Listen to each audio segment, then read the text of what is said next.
What's up, you guys? Sean Ross Sapp, managing editor, FightfulWrestling.com. If you're not going there to get your wrestling news, you need to do it. Lots of podcasts, lots of exclusives, lots of interviews, and lots of news. If you all want to go above and beyond to support us, we have the Fightful Select Premium service. We have dozens of podcasts over there a month. This month, we have the St. Valentine's Day Massacre Retro Review. We have Dark Match Commentary. We have the Fightful Report podcast with exclusive news, NXT 205, UK, NWA, Impact, Ring of Honor reviews, all that good stuff. Check out Fightful Select. I post news tidbits up there all the time, a lot of times early, including one about Mr. Mustafa Ali, who was pulled from this Sunday show. Alex Pawlowski has not been pulled from this Sunday show, though. Oh, I'll be here. We don't have to have anybody fill in for Alex and go an hour. Alex is going to go an hour tonight. 60-minute man, baby. Alex. Yeah. How's it going? Good. The definition of bittersweet is what this last hour was for me. And we'll get into it later, but wow. Have a lot of good things to say about this episode of SmackDown, and I see some pissy patties in the chat. This ain't the show for you, my friends. I had a blast watching SmackDown live tonight. I thought it was all kinds of fun. No Becky Lynch on this show. That is a rarity, but hey, at least they're playing up the suspension for once. She was suspended. She was suspended last SmackDown too, but she showed up anyway. So who knows? Yeah. So lots to talk about there. Join us Wednesday, 3 p.m. Eastern. Listen, you boy. That's going to be a lot of fun. I've been touting this all week. I don't know if Jimmy's down for this yet, but I'm pushing it through. We are reviewing Abducted in Plain Sight on that show. If you haven't watched that movie, it is the most infuriating documentary you will ever see, and we're going to review it in place of stupid people. But let's talk SmackDown Live. Charlotte Flair came out and just did some masterful trolling of this crowd. And how about her Twitter game the last couple of days? It's been pretty solid. Well, it's been solid, and also it felt like maybe her dad was making some of the references, like the Johnny Carson references. She referenced about Satin, Karnak the Magnificent, which if you're under 40, you might not know anything about. Oh, I had to look it up. That was a character that Johnny Carson played on the Tonight Show. Johnny Carson went off the air in 1990-1. So it's been a minute. So I don't know exactly where she pulled that reference out of, but good for her. The joke was solid, even if the reference was 3 decades old. I think she's really stepped it up. This is the Charlotte Flair that is a major superstar. Yes. And the more I see this, I'm like, all right, you know what? I would have preferred it being Becky Lynch and Ronda Rousey one-on-one. But goddamn, man, the amount of heat that Charlotte Flair is going to get off of this. Yeah, it's good for her and it's good for WWE. Whoo boy, man. So Charlotte says she's the backbone of the division, and Vince made a smart business decision and picked a future Hall of Famer to replace Becky Lynch. Like I said, Charlotte Flair with some great troll work, really letting Becky have it, sticking it to the crowd. Says that she's also going to be at the Raw Women's title match at Elimination Chamber between Rousey and Ruby Riott, and maybe they'll end up seeing a new champion. This adds another little wrinkle to it. Rousey isn't losing this match, but no, it is another little aspect to it. So why not? Yeah, no, I mean, Charlotte should be there. It makes perfect sense for her to do that. I mean, even in kayfabe and in reality, you would want to scout your future opponent. That makes perfect sense. I don't want it to be too convoluted where like she's jumping the barrier or something during the match. Like, let's just let her be there and troll from ringside and not get everything get a little too overbooked. This was good stuff. Jimmy Van has let me know that we'll actually be reviewing Abducted in Plain Sight on Fightful Select. Just so you know, I'm not the one putting this behind a paywall. It's Jimmy Van. It's an executive decision. Speaking of, we're going to talk about the New Day. Xavier Woods let me know on Twitter that the lack of a Madden tournament this year, an executive decision. And he joked that maybe we'll have an XFL video game tournament. And I'm thinking, did they really cancel that tournament because of the XFL? Oh, man. That is That's lame. I mentioned yesterday about how they've gotten really good about adding stakes to matches that probably shouldn't matter. This happened again in a remarkably average match. Fabulous Glow defeated Fire and Desire and the Iconics. Solid story, an okay crowd. The match was primarily built around two things: Naomi getting a hold of Mandy Rose and the Iconics not tagging in. And that's what this played up to. And it led to someone being put in the chamber first. So I'm like, okay, you're hitting several points here. You're furthering what you haven't done with the Iconics. By the way, Alex, they're getting their mileage out of that interview with them. Yeah. It's like the fourth time I've seen it. Yeah, they're tricking me. We'll talk about, I'm sure we'll make our predictions for Elimination Chamber at the end of the night, but they're tricking me into thinking they might put the belts on the Iconics, if only for a couple of months before they lose them at WrestleMania, which honestly I'd be in favor of, considering I think that they do really good work in tag team matches, but not necessarily one-on-one. And they haven't on the main roster, to be honest. But I think that interview was very honest and earnest and forthright and sweet. And it shows that they're really good friends, and it makes sense. You want to build that up in that moment. They also are using that Sonya Deville and Mandy Rose thing over and over and over again. I understand that as well.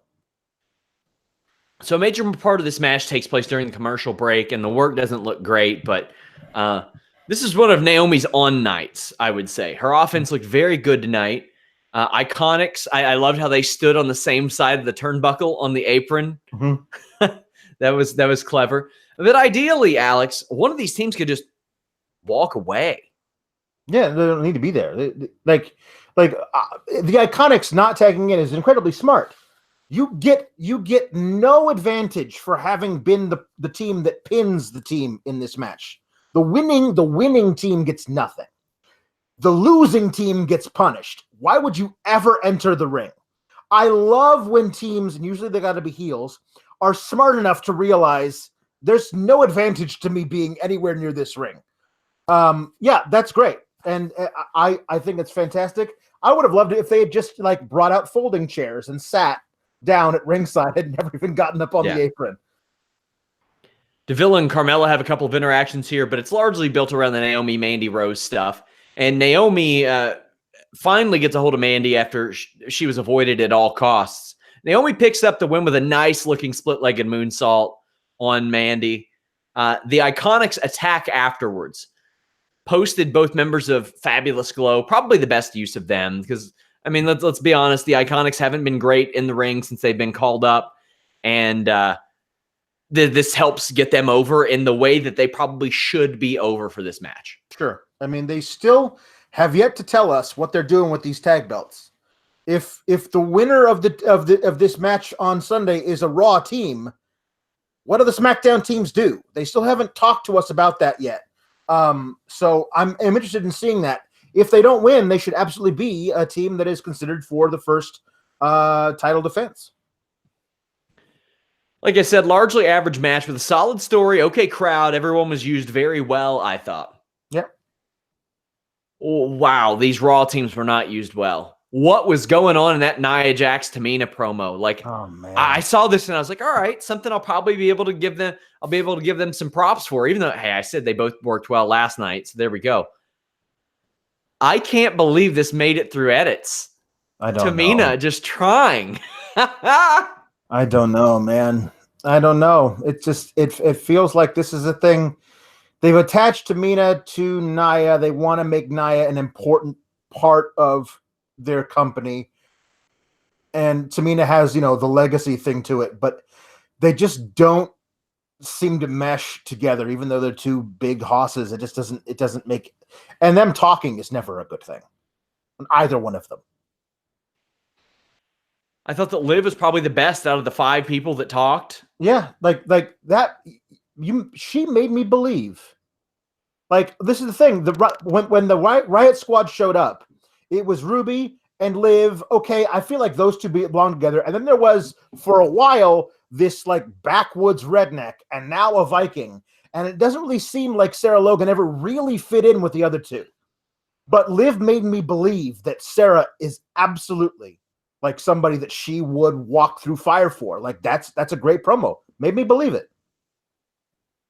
So up next, we had the Mustafa Ali cell phone promo. We broke the news yesterday, Mustafa was out. It was later revealed. I didn't want to reveal the nature of it, but PW Insider did. So it was a concussion. He sustained it Sunday night. I think he, and a lot of people were blaming Orton. It's not Orton, although some of the speculation I heard was that plenty of people backstage thought maybe he was just trying to tough out what happened last week. But even then, he sat up on a Garvin stomp. Like that Yeah. An innocent mistake. Randy Orton wasn't malicious or anything like that. This was not his fault. It happens. This is truly a shit happen situation. Yeah. This one's going to hurt you, Alex. Yeah. What I'm about to tell you, he was meant for this type of showcase tonight. Of course. Well, of course he was. Yeah. Like it was all put out there perfectly. That's the thing and we'll talk about this when we get to that match.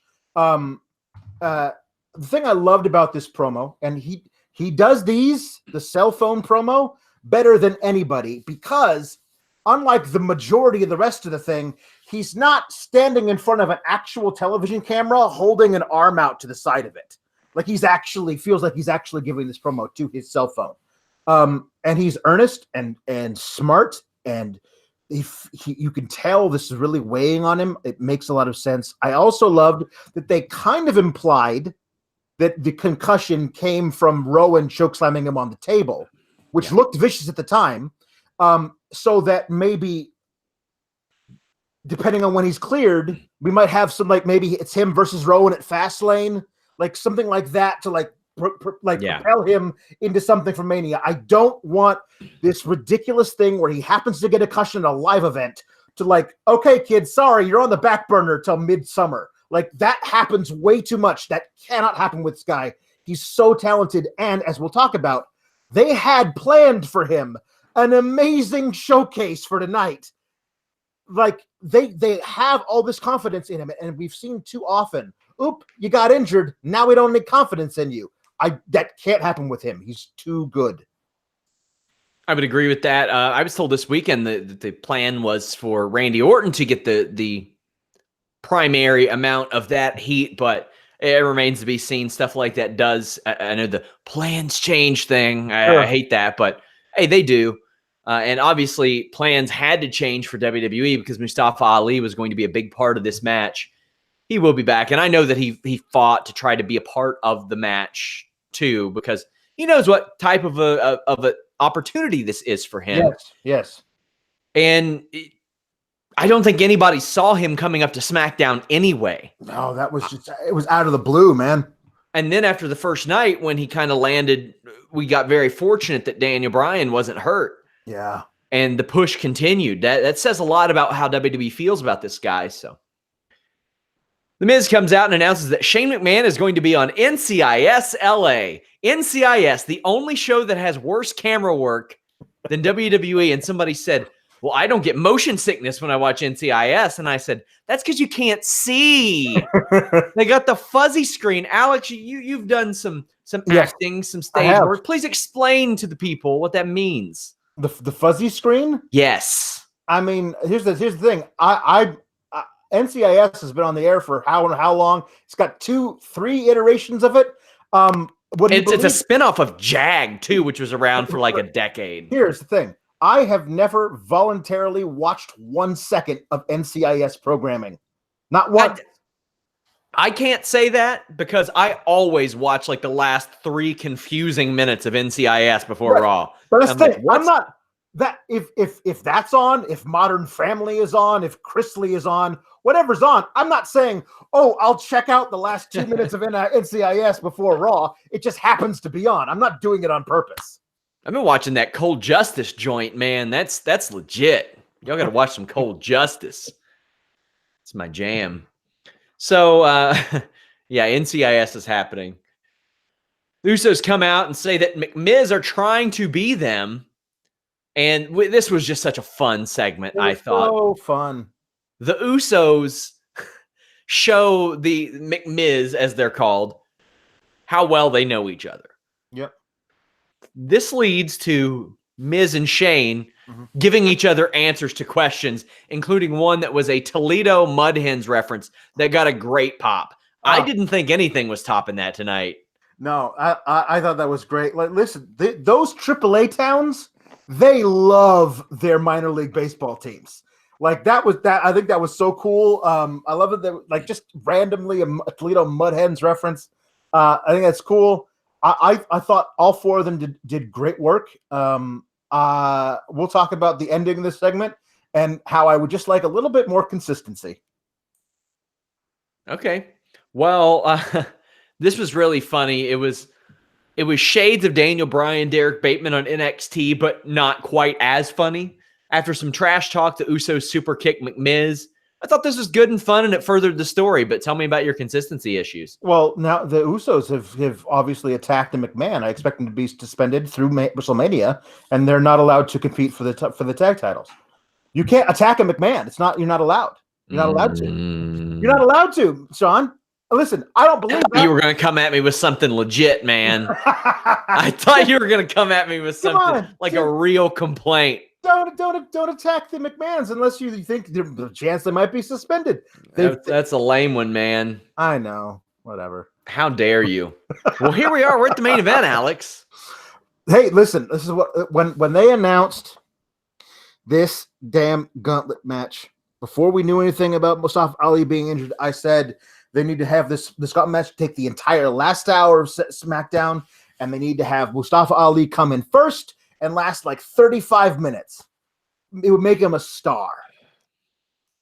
And like it's the Tuesday Night Monkey's Paw. Like I got half of it, and they were gonna make him a star. They were gonna, because it would have.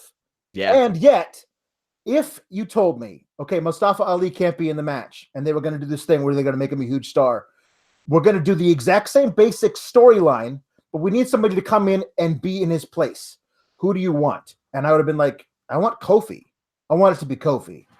And that's who it was. It's perfect. So let's talk about the what do we have a new entrant in the gauntlet match? We might. Hold on. What's that? Is this the debut? It might be the debut. Oh my God. Yeah. The debut. Now she's going to beat Warren Hayes. She's going to beat Jeff Hawkins. She's going to beat you. She's going to beat me. And then all of a sudden, out of nowhere, Anna Bowert's going to show up and RKO her and win. That's right. That's the situation that we're in now. Yeah. All right, sweetheart. But this was Kofi Kingston's night. I will forever remember this SmackDown as Kofi Kingston's SmackDown. Yes. I had one guy complaining like, oh, it could have been somebody else. Could have been Andrade. Could have been. No, this was Kofi Kingston, the babyface. And they had to establish him as a credible threat. And they did. In one night, they did. Yeah. And hey, I've been pitching this on the show forever, Alex. I would love a New Day Daniel Bryan feud leading to a major title match. And even one of the members of New Day winning the title. I would not be opposed to that at all, especially on a SmackDown show that is wrestling centric, and especially one that's going to be even more sports centric next October. Yeah, this is laying all the groundwork for all of that. Xavier specifically, and also Big E, but has said many, many times publicly that one of the New Day's missions is to get Kofi a WWE title run before he retires. Like, figure out a way of making that happen, even if it's a few days. Like figure out a way of making and so there was no question which of the three was going to enter this match. And as the match wore on, and Kofi was doing more stuff, I was like, oh, this is obviously a plug and place thing for what they were going to do with Mustafa, which I'm gutted that they were going to make Mustafa Ali a mainstream superstar babyface with this match. But I'm so happy they're finally like figuring out a way of making Kofi into that fiery veteran who will not stop. He is this close to the WWE title, and damn it, there's no way he's given up. Like, I thought that was an amazing slight pivot to that storyline. Beautiful. This was nothing short of awesome. I gave the match, like I do my match ratings, I gave the match itself like an 8.75 out of 10. I thought it was that good. The story was that good. The work was that good. The emotion was there. The crowd was hot. They told a story. Everything that checks boxes, they did. Brian and Kofi go at it for a while. They ended up working 24 minutes. Yep. They had like an 8 out of 10 match on their own. Right. It was unbelievable. Brian was not taking it easy on Kofi, who he knew was going to have to go an hour. He's hitting him with those kitchen sink knees, and this feels like a very fresh matchup. We haven't seen a ton of it. No. Before a commercial, Kofi does this great dive over the top rope. Brian only gets 2 when he does this guillotine knee drop. Brian then misses a diving headbutt. We're talking like 13, 14 minutes in, and they're going high flying back and forth. Kofi doing like a standing somersault senton. Brian with an amazing tree of woe drop kick. They both wiped out on a belly to back superplex attempt. Brian applies the label lock, and Kofi manages to get to the ropes. Then Brian flies to ringside and hits Kofi with a knee. We then get some smoke and mirrors, which Kofi probably was going to need because he's got to breathe at some point. Right. What did you think of the shenanigans involving New Day and Rowan? I thought it told a story of Kofi overcoming all of this. Sure, and I think that's a really interesting idea. Like the idea that Rowan and New Day, like on the outside, cancel each other out, but they both can't be there because then you got to write in why they're not interfering when they could be, and all that kind of stuff. So it's a perfect time for them to get the both of them tossed from ringside. I wonder what they would have done with the Rowan thing had Mustafa been in the match, because you wouldn't have had the other members of the New Day to get involved on the other side. So I think it's really interesting the way that they were able to put everything together. It made a lot of sense. I'm very intrigued to see where this whole New Day and Brian thing can go from here, especially when you get into like late spring, when you haven't started to build up for SummerSlam yet, and they don't really have anything to do. It's a perfect time to do a little New Day versus Daniel Bryan and co deal. This was awesome because usually when this happens, this leads to somebody getting decked from behind or the babyface getting decked from behind and beaten. But instead, Daniel Bryan, the world champion, eats a Trouble in Paradise and gets pinned by Kofi after 24 minutes. My thing is, and not everybody's going to agree with me, I buy Kofi Kingston as a main eventer, as a plug-and-play main eventer. You know why? I also, when I look back, I bought a lot of tag team guys like that. Like, I've been saying AEW at times, if they need to, they'll be able to plug and play one of the Jackson brothers in there, especially Nick, I think. Like, there is the ability to do that when a tag team is beloved. You know they can work. You know they can compete at a high level. And Daniel Bryan did a lot for Kofi Kingston tonight. He really did. Also, Kofi, for some people who've been watching, because Kofi at one point says, I've been here for 11 years. If you've been watching Kofi for those 11 years, for the first few years there, like there was a point where he was getting some pushes and you thought maybe this guy did have that level of career in front of him. He's a fan favorite and has been for many, many years. I personally think that if they wanted to, they could start a program with Big E tomorrow and have him be the WWE champ by SummerSlam without a problem at all. I think they could do it by WrestleMania. Well, yeah, if they want, because we see what they do with people in one night, Alex. That's they're true. Creatively pressed and their backs are against the wall and they have to get creative. Right. Either they get real lazy and we get a Sheamus title run opposite Roman Reigns. Oh God! Or we get something like what we got tonight. A couple weeks ago, when the script was 30 minutes late, I thought that Raw was going to be a mess. There were people panicking backstage. It ended up being a good show, I thought. Yeah. When they have to and they get some fire behind their writing, I totally agree with you. Usually it says, okay, we're going to start something new tonight, and it's going to really continue for a while. We're going to tell all these stories and everything. Their plans usually last 6 months, so we'll see. This was really good. Jeff Hardy's next. We see some sloppy work early outside, and Hardy misses a swanton. There's a commercial, and after a little back and forth, Kofi gets the win with an SOS. Love that. Jeff didn't need to win this. No. Jeff isn't hurt a bit. Jeff is Jeff. The SOS get the pin. That's good. You know how I am about these signature moves. Yep. But after 9 minutes, Old Jeff Hardy didn't have anything left in the tank, and Kofi continued to look strong. You know what, though? You don't have to be like that, Alex. I don't? If your tank is empty after 9 minutes and you'd rather go an hour, you don't have to worry. If you're concerned about your performance, you don't have to worry. If you want a renewed push, boy, do I have a deal for you. How about free? Do you like free? I do. Blue Chew, it's free. At least when you order it through us. Use that code FIGHTFUL. BlueChew.com. It increases your performance, gives you that extra confidence in bed. It's made with the same FDA-approved active ingredients as Viagra and Cialis, so you know they work, but they're faster, they're better, they're cheaper. They're faster because it's a chewable, gets in your system faster. You can take it even on a full stomach. It's better because it's prescribed online, shipped straight to your door, discreet package, no in-person doctor's visit. It's made and shipped in the USA. It ships direct right to you. You can take them anytime, day or night. The stuff's good. You can get it for free by using the code FIGHTFUL. And hey, a lot of people are like, oh, I don't need that. It's not a need. Did Mark McGwire need Andros Stendione to hit 70 home runs? Probably. But he probably was going to hit 40 or 50 that year anyway, Alex. Oh, yeah, without a doubt. Now, here's the difference. You're not going to be shamed by the media if you take Blue Chew. You'll be embraced by the media, especially by me. Probably embraced by your special someone, too, if you know what I'm saying.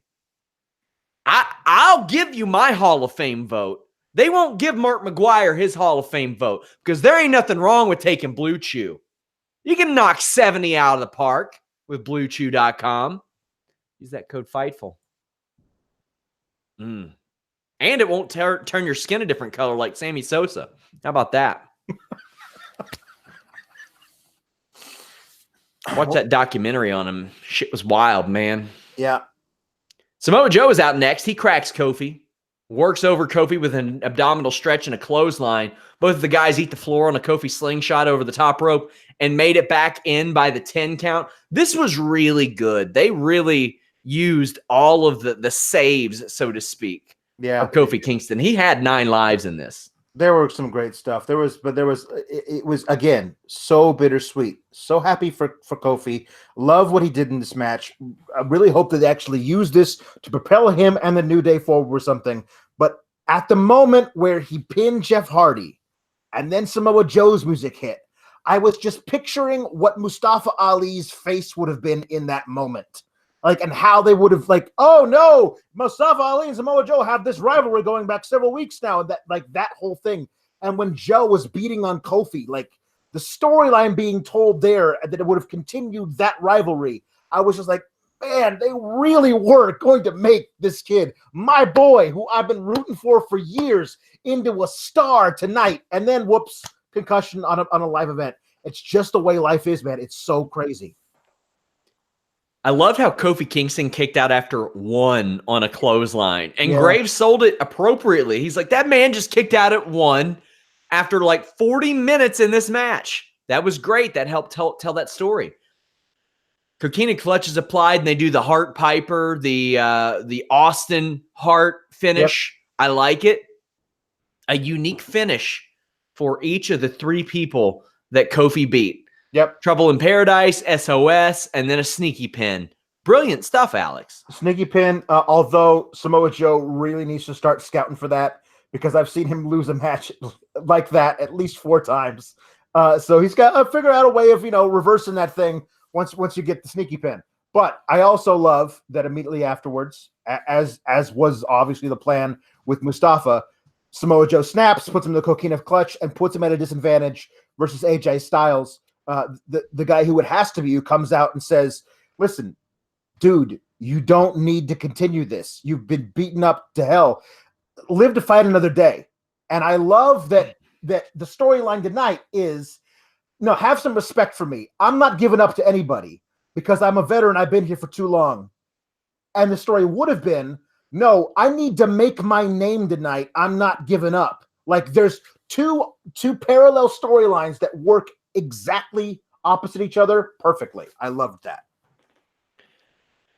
Samoa Joe snaps. He's eliminated after 14 minutes. Kofi is at 47 at this point. He's livid and chokes out Kofi. AJ is next and attacks Joe. Personally, part of me was like, God, they should start counting out AJ and Kofi should slide in. That'd be great. It would have been funny, but AJ tries to show Kofi sympathy. I think this helps get over AJ a little bit as a babyface. He doesn't want to take advantage or whatever. But I love the way that Kofi reacted. He's like, I don't want your goddamn sympathy. Mm-hmm. You fight me like a man. I'm going to fight you like a man. I just love that. Fight me. That was just so perfect. I loved it. This is a fire we have not seen from Kofi in a long time. Usually he's just, affable dude in the trio who like throws pancakes. Like we have not seen this Kofi in a while. And that made me think, again, maybe they're going somewhere with this beyond just this Sunday. Hopefully it continues. This was good stuff too. Kofi fights back after Styles decked him. He walked into a vicious Uranagi backbreaker on AJ that the commentary team also sold very well. The production sold very well. Yeah. They put over how Kofi audibly screamed. Yeah. Amazing. Commentary was on point here. In-ring was on point. Production was on point. This is how you make a guy in one night. Yeah, it absolutely is. It's how you make a guy, or in this case, remake a guy, and you say, okay, here we go. We know you think that Kofi is this guy, and we've given you every reason to think that. Tonight, in the span of an hour, we will change your mind about who this guy is. And they did it. It was perfect. Kofi flies into the ring post, knee first, and still makes it in by the 10 count. I love those new ring posts, man. They work. I love them. People can do all this stuff. I've not seen one person get hurt on them yet. Nope, not one. And that makes me very happy. Styles misses a super Frankensteiner, and Kofi body presses Styles back for 2. They sold me a ticket. Thought that was the finish, Alex. I so did too. So did I. It was great. The storyline just in this match between Styles and Kofi was perfect. Like everything they did through this match up until this point, 10 out of 10 for me. Kofi is placed in the calf crusher and has to tap out. I love that both members of the New Day came out and immediately helped him as well. Such a great touch. Loved it. And it was helpful for this little thing they did at the end too, to give a distraction as well, for something else for our eye to be drawn to. So Kofi's eliminated. He lasted an hour. Also, worth noting, the ref in here lasted an hour too. Yeah. That guy had to run all over the place. Like those are the unsung heroes of these gauntlet matches. They got to work nonstop. That's pretty amazing. Randy Orton steps right in, hits an RKO, and wins. That's exactly how he should win. Right. Because he's a douche. Like his character is absolutely going to take every advantage he can. He's never going to put in more effort than absolutely is necessary, unless it's fun for him to beat on you. Like that's who this guy is. Like I think you're supposed to be like, wow, that match, that move is fun and we like seeing it, but really, what a D-bag. And I mean, that's fine. It kind of to me, here's the silver lining. That means that he comes into the chamber last. And the less I have to watch Randy Orton on Sunday, the better. So every cloud has a silver lining. This was an outstanding match. Mustafa Ali says, all the props in the world to Kofi.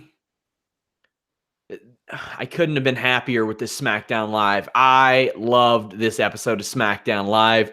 This was really good. And I'll keep beating this drum until they stop doing it because I love it so much. They added stakes to something. They made, even though really just the last minute mattered in the grand scope of things, that's not the minute that anybody's going to remember. No. Also, by the way, not a secret, they were running short on time. Well, yeah. They had to cut away immediately. Not breaking any news here, but I was told that from backstage. But anybody who watched the show could surmise that. This was a good episode of SmackDown Live, and hopefully we get a good Elimination Chamber this Sunday. Now, WWE has posted an article. A lot of people are talking about it in our chat right now about Sasha Banks re-aggravating a shoulder injury. They're trying to get her good to go and everything for Sunday, but we're going to make our predictions for WWE Elimination Chamber. If you all don't, hit up FightfulWrestling.com that night. Join our live coverage. Hundreds, thousands of comments. Lots of people there to hang out and talk. And right afterwards, we go live with a post-show podcast. Let's get into it. Baron Corbin versus Braun Strowman. There ain't no way Braun Strowman loses this, Alex. I can't imagine, but then again, they always find some result every pay-per-view that makes me go, what? This result was in service of what? And that honestly might be this. If they decide they want to do, we're going to do Braun versus Corbin 2 at Fastlane. Like, nobody wants to see that. You don't have to overthink this. Just let Braun smash Baron Corbin for like 4 minutes and be done with this feud. Finn Balor takes on Bobby Lashley and Lio Rush for the Intercontinental title. If Balor pins either man, he becomes the champion. I think this would be a way that he could pin Lio Rush and get the title. Yes. And honestly, Balor with the Intercontinental title kind of raises the profile of that championship. It does. I think to me, it doesn't make sense for this stipulation to exist with Lio Rush in the match unless you have Finn Balor pin Lio Rush to become champion. Otherwise, just have them have a match and Bobby Lashley wins. I think this is all set up to have Finn pin Lio and become champion, and then Bobby, because he wasn't pinned, he doesn't act. It's not necessarily an automatic rematch, even though it technically is an automatic rematch, and he'll fight Finn for the Intercontinental title at Fastlane, and then they'll figure out some way for it to become a multi-man match at WrestleMania. Those Intercontinental title multi-man matches, maybe Kevin Owens gets involved at that match at Mania. Those Intercontinental title multi-man matches at Mania are always fire, and it'd be great to see Finn holding it as he comes in. He deserves it. Akira Tozawa takes on Buddy Murphy. No buzz around this match, at least in the grand scope of things. Yeah, it was a weird deal. Like they had a fatal four-way to decide who an elimination match a couple of weeks ago on 205 Live, decide who's going to face Buddy Murphy, and nobody in that match really made sense. So I feel like Buddy's holding this thing. I don't know who he faces at Mania. I feel like it's got to be a major deal, though. I don't think Buddy Murphy loses this thing until Mania at the earliest. I think you're right. I'm going with Buddy Murphy as well. The Miz and Shane McMahon against the Usos. Now, the Usos, at least of last couple weeks, had not re-signed their deals. As we've seen with the Revival, tag team titles are not beyond being dangled as incentives, Alex. Yeah. How do you think that affects the Usos? It's early enough in this storyline that they might not get it here. They might get it down the road if this little feud continues. I also could easily see the Usos getting it, and then either Shane or Miz turning on the other and giving us a program through March into Mania, because I think a lot of people are speculating we might get a Miz versus Shane match at Mania. I would much rather them stick with Miz and Shane as a tag team. So would I. I would much rather see that. I just don't know what their plans are. I would love to see the Usos have it again and have them have some fresh matchups. There's all kinds of people they could face now that they haven't had a chance to. Especially whether or not people agree with Shane McMahon being thrust into the storyline, he does add an awful lot of star power to a tag team title match at WrestleMania with him in it. And the thing is, he can still go. go. So, yeah. Ronda Rousey versus Ruby Riott. Yeah, I mean, listen. I like that they're doing this thing where your top title holder in the male never shows up. But I know what's going to happen. I'm going to win. Stone Cold Steve Austin is going to give Goldberg his ticket to this pay-per-view. Goldberg's going to run in and spear Ronda Rousey. Ruby Riott will frog splash Ronda Rousey, win the championship, and go on to beat Kurt Angle at WrestleMania. That's my prediction. I like it. It's going to happen. Ronda Rousey's winning this. No, Elimination Chamber match. Bryan, Styles, Orton, Kingston, Samoa Joe, Jeff Hardy. I can't see how anybody but Daniel Bryan wins this match. He is the hottest thing on SmackDown Live on the men's side of things. Plus, I got that new belt. Yeah, it does. Yes, exactly. It doesn't make sense for anybody to win but him. Until when Mustafa Ali was pulled, I thought to myself, there's really nobody that I want to see win this thing. Like, it's not a big deal to me. This is the match immediately lost so much cachet from me. Replacing Kofi and then having Kofi have tonight gives me somebody to root for, even though I know they're not going to win. Like, that's always a kind of an interesting thing to me in these kind of matches where the outcome seems a foregone conclusion, to have that guy that you root for just because there might be a chance. But no, it's definitely going to be Daniel Bryan. The Women's Tag Team Championship Elimination Chamber match. The Samoan Slaughterhouse is Nia Jackson Tamina against the Riot Squad, Sarah Logan and Liv Morgan. Fire and Desire, Sonya Deville and Mandy Rose. The Iconics, Peyton Royce and Billie Kay. The Boss and Hug Connection, Sasha Banks and Bayley. And Fabulous Glow, Naomi and Carmella. Now,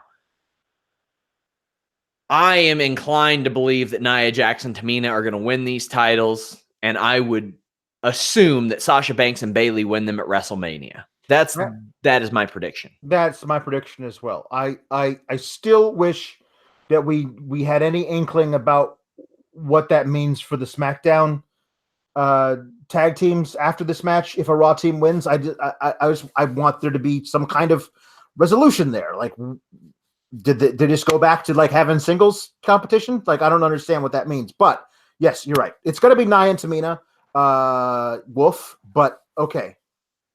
We'll just have to suffer through that until Sasha is healthy. So that's the Elimination Chamber. Anything you're particularly looking forward to on this show? No. I mean, the chamber matches are always fun, but I feel like in both of them, in the men's match, I feel like it's a foregone conclusion, which kind of hurts it for me. And I don't have Mustafa in there, who I really would have been wanting to watch.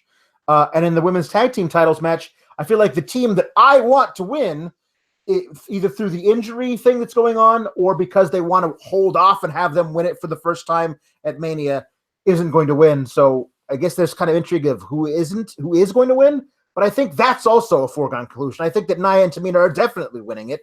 So there's not that suspense either. And as far as the other matches, like, I don't feel like they've been built up properly in a way that I actually want to watch them. So, like, I would like our wonderful viewers to help us build up our Facebook properly. Yes. We are at Fightful Online on Facebook. You can also search for us, Fightful Pro Wrestling, MMA and Boxing. I am giving that much more attention. I will be doing an exclusive podcast on there in the future. We do a lot of exclusive podcasts on FightfulSelect.com. That is the most direct way to support an independent wrestling website, trying to do things the right way. If you haven't figured out by now, guys, I'm not bringing you exclusive news that's wrong. I make sure that this stuff is well vetted and comes from good sources before I report it. If you all don't want to support us by Fightful Select, retweet some of our stories, leave us the thumbs up, subscribe. Leaving a nice iTunes review helps out an awful lot, because I know a lot of you watch here on YouTube, and that takes away a lot of our iTunes reviews, which really pushes us into the forefront of a lot of those lists. So if you all don't mind, run over there, leave us a nice review. That's all helpful. Alex, what do you got going on this week? There's about a foot of snow on the ground, so I have to figure out how to deal with all that.